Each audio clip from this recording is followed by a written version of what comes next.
اعوذ باللہ من الشیطان الرجیم بسم اللہ الرحمن الرحیم قال اللہ تبارک و تعالی فی القرآن المجید والفرقان الحمید۔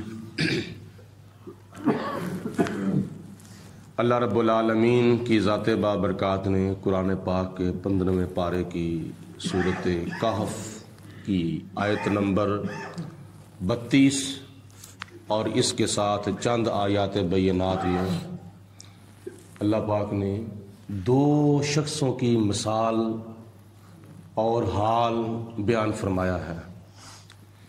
ان میں سے ایک مسلمان اور دوسرا کافر۔ اللہ پاک نے دعوت فکر دی ہے کہ اپنے اپنے انجام کی طرف غور کرو کہ تمہارا مرنے کے بعد کیا انجام ہوگا۔ اللہ پاک نے دونوں شخصوں کی مثال بیان فرماتے ہوئے ارشاد فرمایا وَاضْرِبْ لَهُمْ، اے میرے پیارے رسول علیہ الصلوۃ والسلام آپ بیان فرمائیں مثلاً مثال رجلینی دو شخصوں کی، ان کے سامنے آپ دو شخصوں کی مثال بیان کریں، دو شخصوں کا حال بیان کریں۔ جعلنا لأحدہما جنتین من اعناب، ان دونوں شخصوں میں سے ایک شخص کو ہم نے دو انگوروں کے باغ عطا فرمائے تھے، یعنی کافر کو ہم نے انگوروں کے دو باغ عطا فرمائے تھے۔ وَحَفَظْنَاهُمَا بِنَخْلٍ، اور ان دونوں باغوں کو ہم نے کھجوروں کے درختوں کے ساتھ ڈھانپ دیا تھا، یعنی دونوں باغوں کے چاروں طرف ہم نے کھجوروں کے درختوں کی باڑ لگا دی تھی۔ جب دور سے دیکھا جاتا تھا چاروں طرف کسی طرف سے بھی تو وہ کھجوروں کے درخت نظر آتے تھے، جب قریب کوئی جاتا تھا تو چاروں طرف درختوں کھجوروں کے درخت ہوتے تھے، لیکن اندر انگوروں کے دو باغ تھے۔ یہ کس کو عطا فرمایا؟ کافر کو۔ وَجَعَلْنَا بَيْنَهُمَا زَرْعًا، اور ان انگوروں کے دونوں باغوں کے درمیان ہم نے اس کے لیے کھیت پیدا کر دیا جس کے اندر سبزیاں بھی تھیں اور کھانے پینے کے کئی اناج تھے۔ اللہ فرماتا ہے کہ دو شخصوں میں سے یعنی کافر اور مسلمان میں سے ہم نے کافر کو دنیا کے اندر انگوروں کے دو درخت عطا فرمائے اور ان دونوں درختوں کے چاروں طرف ہم نے کھجوروں کے درختوں کی باڑ لگا دی حفاظت کے لیے، اور ان دونوں باغوں کے درمیان یعنی انگوروں کے دونوں باغوں کے درمیان ہم نے مختلف اناج کی کھیتیاں پیدا کر دیں۔ کِلْتَا الْجَنَّتَيْنِ آتَتْ أُكُلَهَا، پھر وہ دو باغ جب خوب پھل دینے لگے، یعنی انگوروں کے جو دو باغ تھے وہ جب خوب اپنا پھل لے آئے، پھل دینے لگے۔ وَلَمْ تَظْلِمْ مِنْهُ شَيْئًا، اور پھل دینے کے اندر کسی قسم کی کمی بھی نہیں کی تھی، بھرپور پھل تھا ان کا، یعنی ان کے جو درخت تھے وہ انگوروں کے گچھوں کے ساتھ مزین و آراستہ تھے۔ وَفَجَّرْنَا خِلَالَهُمَا نَهَرًا، پانی دینے کے لیے ہم نے زمین سے اس کافر کے لیے نہر جاری کر دی، دریا جاری کر دیا۔ وَكَانَ لَهُ ثَمَرٌ، اور جس کے پاس پھل تھا ان دونوں باغوں کا اور مختلف کھیتیوں کے اناج غذائیں جس کے پاس تھیں، فَقَالَ لِصَاحِبِهِ، تو اس نے اپنے ساتھی سے کہا، یعنی کافر نے اپنے مسلمان ساتھی سے کہا، دوست سے کہا، وَهُوَ يُحَاوِرُهُ، اور کہتا بھی ہے تو اس کا انداز کیا تھا؟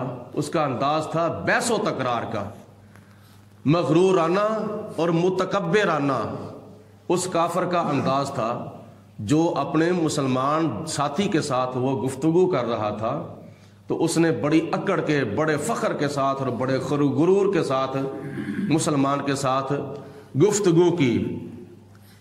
انا اکثر من کا مالن، وہ کہتا ہے کہ میرے پاس مال کی بڑی کثرت ہے۔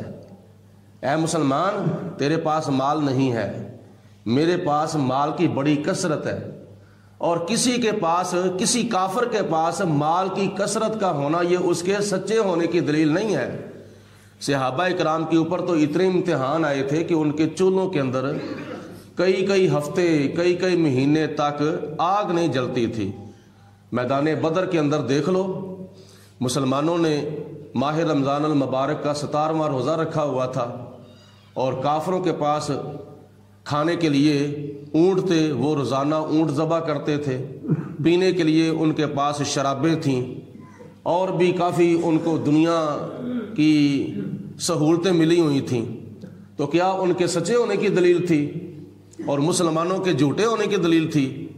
کسی کے پاس مال نہ ہونا اس کے جھوٹے ہونے کی دلیل نہیں، اور کسی کے پاس مال کی کثرت ہونا اس کے سچے ہونے کی دلیل نہیں، بلکہ نبی پاک علیہ الصلوۃ والسلام نے فرمایا کہ میں نے اللہ پاک کی بارگاہ میں دعا کی، یا پروردگار عالم، میں دنیا میں جب آیا تھا تو ایک یتیم گھرانے کے اندر آیا تھا، اور وہ غریب گھرانہ بھی تھا، تو یا پروردگار عالم جب میں نے اعلان نبوت کیا تو اس وقت میرا کلمہ بھی پہلے غریبوں نے پڑھا تھا، اور دنیا کے اندر میرے پاس زیادہ غریب ہی رہے، اور غریبوں نے میرے دین کو دنیا کے اندر پھیلایا تھا۔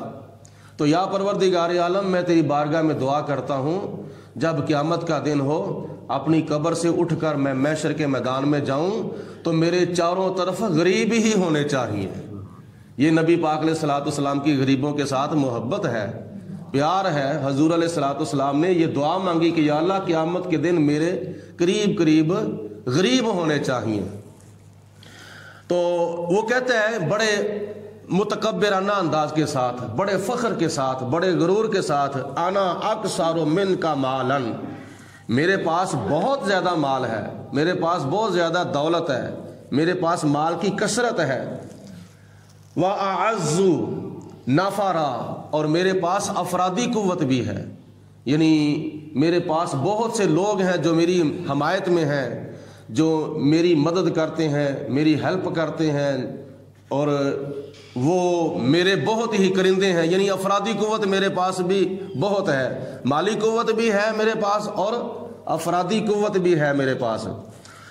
وَدَخَلَ جَنَّتَهُ، اور بڑے مغرورانہ انداز میں، بڑے متکبرانہ انداز میں وہ کیا نام ہے اکڑتا ہوا، بازو مارتا ہوا جب اپنے باغ میں داخل ہوا۔ وَدَخَلَ جَنَّتَهُ، جب وہ کافر اپنے انگوروں کے دونوں باغوں میں جب داخل ہوا، وَهُوَ ظَالِمٌ لِنَفْسِهِ، اس حال میں داخل ہوا کہ وہ اپنی جان پر ظلم کر رہا تھا۔ یہ ظلم ہی ہے نا، اپنے اوپر مان کرنا، تکبر کرنا، غرور کرنا، یہ وہ بد عمل ہے جو سب سے پہلے شیطان نے کیا تھا اللہ تعالیٰ کے سامنے۔ خدا تعالیٰ قرآن پاک میں فرماتا ہے ابا واستکبر، سب فرشتوں نے آدم علیہ السلام کو تعظیمی اور ادب کا سجدہ کیا تھا، لیکن شیطان نے تکبر کیا تھا، شیطان نے غرور کیا تھا۔ ابا، اس نے انکار کیا، واستکبر، اور اس نے تکبر کیا، وکان من الکافرین، اور یہ انکار کرنے کی وجہ سے اور تکبر کرنے کی وجہ سے وہ کافروں میں سے ہو گیا، اللہ پاک نے ان کا شمار کافروں کے اندر کر دیا۔ یہ غرور اور تکبر ایک ایسا عمل ہے جو سب سے پہلے شیطان نے کیا تھا۔ تو کتنی دیر تک بندہ اکڑتا رہے گا، کتنی دیر تک اپنے مال دولت کے اوپر، اپنی افرادی قوت کے اوپر مان کرتا رہے گا؟ ایک دن ایسا آتا ہے، ایک دن ایسا آئے گا کہ سب کچھ اللہ پاک نے واپس لے لینا ہے۔ دو باتیں اس نے کی جب وہ دونوں باغوں میں داخل ہوا۔ تو پھر اس نے تیسری بات کہی، قال ما اظن، میں یہ گمان نہیں کرتا، ان تبید ہذہ ابدا، کہ میرا یہ سب کچھ تباہ و برباد ہو جائے گا۔ وہ کہتا ہے کہ یہ ہمیشہ کے لیے میرے پاس رہے گا، یہ جو میرے باغ ہے نا کھجوروں کے اور انگوروں کے اور یہ مختلف اناج کی جو میرے پاس کھیتیاں ہیں، سرسبز و شادابیاں ان باغوں کی اوپر آئی ہوئی ہیں، یہ ہرے بھرے باغ میرے پاس ہمیشہ کے لیے رہیں گے۔ وہ کہتا ہے یہ کبھی بھی تباہ نہیں ہوں گے، کبھی بھی ختم نہیں ہوں گے۔ تو اللہ تعالیٰ آگے فرماتا ہے وما اظن، اور اس نے کہا کہ میں یہ بھی گمان کرتا ہوں، الساعۃ قائمۃ، کہ قیامت کبھی نہیں آئے گی۔ وہ کہتا ہے کہ قیامت نہیں آئے گی، میں یہ گمان کرتا ہوں۔ والا ان رددت الی ربی، اگر قیامت آ بھی گئی، وہ کہتا ہے بالفرض اگر قیامت آ بھی گئی اور مجھے میرے رب کی طرف لوٹا دیا گیا، لأجدن خیرا منہا منقلبا، تو وہ کہتے ہیں کہ میں اس سے بہتر قیامت والے دن باغ اللہ تعالیٰ سے پاؤں گا۔ یعنی جس طرح کے باغ مجھے دنیا کے اندر ملے ہیں نا، اس سے بہتر مجھے قیامت کے دن باغ ملیں گے۔ پہلے نمبر پر تو قیامت آنی نہیں ہے، اور دوسرے نمبر پر بالفرض اگر قیامت آ بھی گئی تو پھر مجھے کوئی فکر کرنے کی ضرورت نہیں، مجھے کوئی پریشان ہونے کی ضرورت نہیں، مجھے کوئی ٹینشن لینے کی ضرورت نہیں۔ اس سے بہتر باغ قیامت کے دن مجھے میرے رب سے ملیں گے۔ یہ تھا اس کا وہم، یہ تھا اس کا گمان، یہ تھی اس کی سوچ، اور یہ تھا اس کا نظریہ۔ اور آگے جو پھر مسلمان نے اس کو جواب دیا اللہ پاک کی ذات بابرکات نے، وہ بھی قرآن پاک کے اندر بیان فرمایا ہے۔ تو یہ باتیں کرنا یہ ساری کی ساری کفریہ انداز میں آتی ہیں۔ قیامت نہیں آنی اور بڑے مغرورانہ اور بڑے متکبرانہ انداز میں بات کرنا، جیسے اسے مرنا ہی نہیں ہے۔ جب بھی کسی کے ساتھ اس طرح کی بات کرنے کا موقع پیش آ جائے تو پھر سب سے پہلے اللہ پاک کا خوف اپنے دل کے اندر پیدا کرنا چاہیے کہ میں نے ایک دن مرنا ہے۔ پھر جو اس نے بات آخری کہی تھی نا، وہ آخری بات یہ کہی تھی کہ اس سے بہتر باغ مجھے قیامت کے دن ملے گا، بالفرض اگر میں اپنے رب کی طرف لوٹا بھی دیا گیا۔ اس سے ہمیں سبق یہ ملتا ہے کہ بغیر عمل کے تمہیں نیک اعمال کا جو اجر ہے وہ قیامت کے دن ملنا ناممکن ہے۔ نیک اعمال کا اجر اور انعام قیامت کے دن جزا حاصل کرنے کے لیے دنیا کے اندر نیک اعمال کرنا ضروری ہے۔ ایسا نہیں ہو سکتا کہ بندہ ویسے ہی کہ میں مسلمان ہوں، میں کلمہ پڑھتا ہوں، خیر میرے سب کچھ، کوئی ضرورت نہیں مجھے ماہ کی نمازیں پڑھنے کی، کوئی ضرورت نہیں جیٹھ ہاڑ کے روزے رکھنے کی، مجھے کیوں ضرورت ہے مشقت میں اپنے آپ کو ڈالنے، اب بھی ہمارے نبی بخشوا لیں گے۔ یہ امید رکھنی چاہیے، اللہ تعالیٰ کی رحمت سے نا امید نہیں ہونا چاہیے، لیکن اسباب بھی اختیار کرنے چاہیے۔ نیک اعمال کے ساتھ اپنے آپ کو مزین و راستہ بھی کرنا چاہیے۔ جیسا کہ حدیث پاک میں آتا ہے کہ نبی معراج شریف کا ہے تو اس ضمن میں بات ساتھ مل جاتی ہے کہ نبی پاک علیہ الصلوۃ والسلام جب معراج شریف کی رات کو جا رہے تھے سیر کرتے کرتے، حضور علیہ الصلوۃ والسلام نے فرمایا کہ میں ایک قوم کو دیکھا، وہ اپنی کھیتیوں میں کچھ کاٹنے کے لیے داخل ہو رہی ہے، لیکن کھیتیوں میں ہے ہی کچھ نہیں، اپنی طرف سے وہ کاٹنے کے لیے داخل ہو رہی ہے کھیتیوں کے اندر، لیکن کھیتیوں میں کچھ اگا ہی نہیں ہے، انہوں نے کچھ بویا ہی نہیں ہے، تو اگنا کیا تھا؟ تو اسی طرح کچھ لوگ جھوٹی امیدیں لگا کے بیٹھے ہوتے ہیں، خیر میرے ہم بخشے جائیں گے، خیر میرے ہمارے نبی ہمیں بخشوا لیں گے، ہمارے پیر ہمیں بخشوا لیں گے۔ بھائی انہوں نے شفاعت کرنی ہے، اللہ کے پیاروں نے شفاعت کرنی ہے، لیکن تو دنیا سے کیا لے کے جائے گا قیامت کے دن اللہ تعالیٰ کی بارگاہ میں؟ تیرے ہاتھ میں کیا ہوگا؟ بدکاریاں۔ تیرے نامہ مال میں کیا ہوگا؟ سیاکاریاں، چوریاں، ڈکیتیاں، جھوٹ، فراڈ، دغے بازیاں، ذخیرہ اندوزیاں، دھوکے، فراڈ، ظلم، یہ تیرے نامہ مال میں ہوگا۔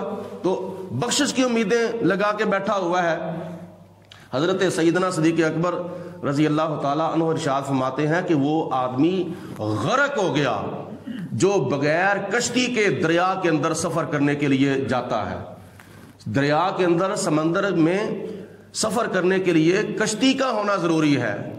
تو کشتی ہے کو نہیں، ویسے ہی کشتی کی امید لگا کے وہ چلا جاتا ہے دریا کے اندر، تو جناب صدیق اکبر رضی اللہ تعالیٰ عنہ فرماتے ہیں کہ وہ شخص ہلاک ہو جائے گا، وہ شخص تباہ و برباد ہو جائے گا، وہ ڈوب جائے گا. تو اس لیے حدیث پاک میں یہ بھی آتا ہے، نبی پاک علیہ الصلوۃ والسلام کے بارگاہ میں ایک صحابی حاضر ہوئے، عرض کی یا رسول اللہ قیامت کب آنی ہے؟ یہ بخاری شریف کی حدیث پاک ہے. عرض کی یا رسول اللہ قیامت کب آنی ہے؟ تو نبی پاک علیہ الصلوۃ والسلام نے آگے سے ارشاد فرمایا کہ تو نے قیامت کے لیے کیا تیاری کی ہے. یہ دیکھو حضور علیہ الصلوۃ والسلام کی طرف سے جو ہمیں فکر دلایا گیا ہے آخرت کے معاملے میں، فرمایا کہ تو نے قیامت کے لیے کیا تیاری کی ہے. تو اگر صحابی کا پھر جواب سنو. عرض کی یا رسول اللہ میں آپ سے محبت کرتا ہوں، میں نے نمازیں پڑھی ہیں لیکن اتنی نہیں پڑھی، میں نے روزے رکھے ہیں مگر اتنے نہیں رکھے. اب دیکھو صحابی ہو اور نماز نہ پڑھے یہ بات سمجھ میں نہیں آتی، صحابی ہو اور روزانہ رکھے یہ بات سمجھ میں نہیں آتی، صحابی ہو اور حرام سے نہ بچے یہ بات سمجھ میں نہیں آ سکتی، صحابی ہو اور حلال اختیار نہ کرے یہ سمجھ میں نہیں بات آ سکتی.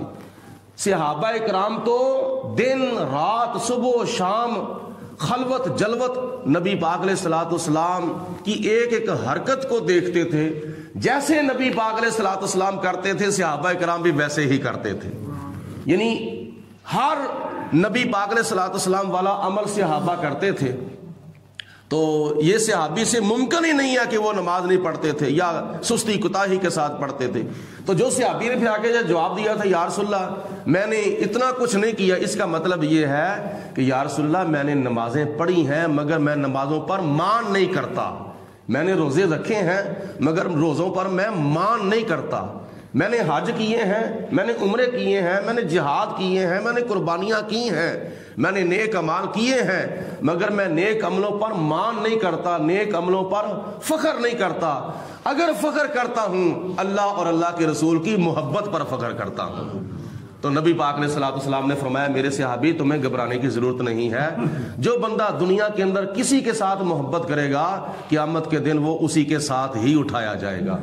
تو یہ ان آیات بینات کے اندر کافر کی باتیں تھیں جو اس نے مسلمان سے کہی تھیں، اور اس سے اگلی آیتوں کے اندر جو باتیں ہیں وہ مسلمان کی تھیں جو مسلمان نے کافر کو باتیں بتائی تھیں. تو وہ انشاءاللہ تعالی میں کل عرض کروں گا. اللہ پاک عمل کرنے کی توفیق عطا فرمائے.